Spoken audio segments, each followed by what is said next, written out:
Bang, tolong. Saya nggak berhenti di Pulau Makassar. Terima saja, ada kebijakan. Tolong Pak, tolong. Nggak punya uang. Belum kok lari sama sekali dari pagi jam 6 saya keluar baru ini Pak. Tolong Pak.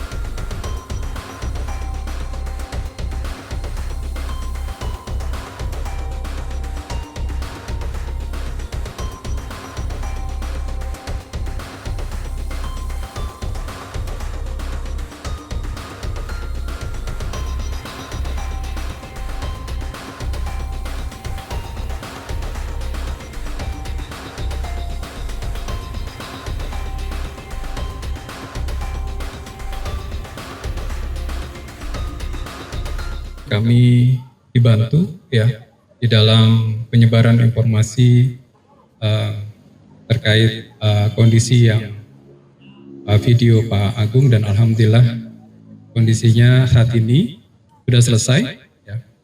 Dan tadi Pak Agung atau Pak Sulis juga menyampaikan beliau sebenarnya pengen hadir, tapi karena banyak acara di rumahnya dan beberapa sudah ada janji dengan beberapa orang sehingga beliau tidak bisa hadir pada acara ini, dan beliau menitipkan ya agar ke depan ada kerjasama ya antara komunitas ojol ya dan juga pihak pengelola dan juga Disub memfasilitasi agar ojol ini bisa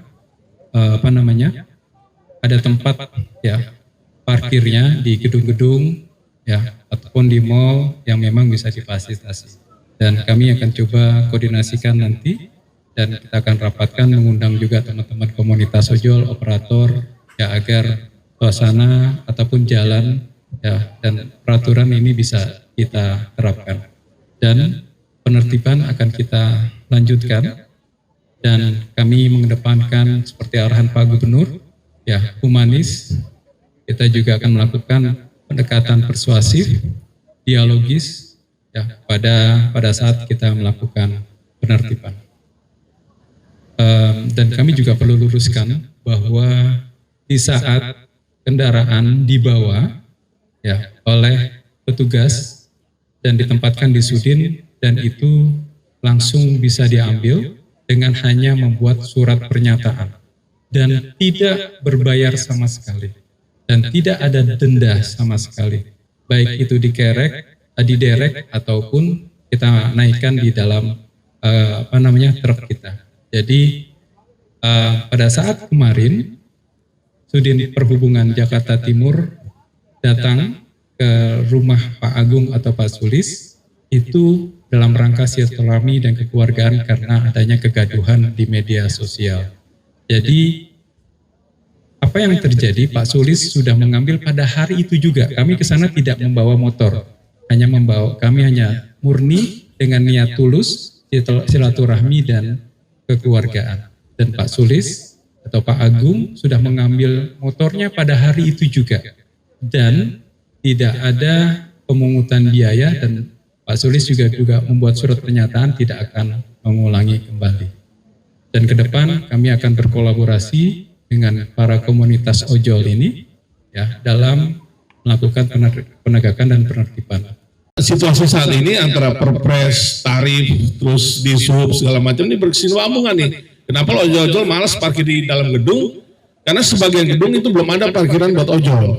Hanya ada sebagian lah, 20-30% se-DKI Jakarta, 70% lagi belum ada. Nah, perlu antara disub dan pengelola gedung ini bekerja sama agar disediakan itu tempat parkir untuk gratis untuk ojol. Dia udah argonya goceng, parkir di gedung 2.000, nganter ke apartemen 2.000, tinggal 1.000 dong. Nah ini yang bukannya kita pelit ini kan, karena ongkos kita murah, gitu loh.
Gak sempet baca? Dengerin aja, klik icon text to speech di okezone.com.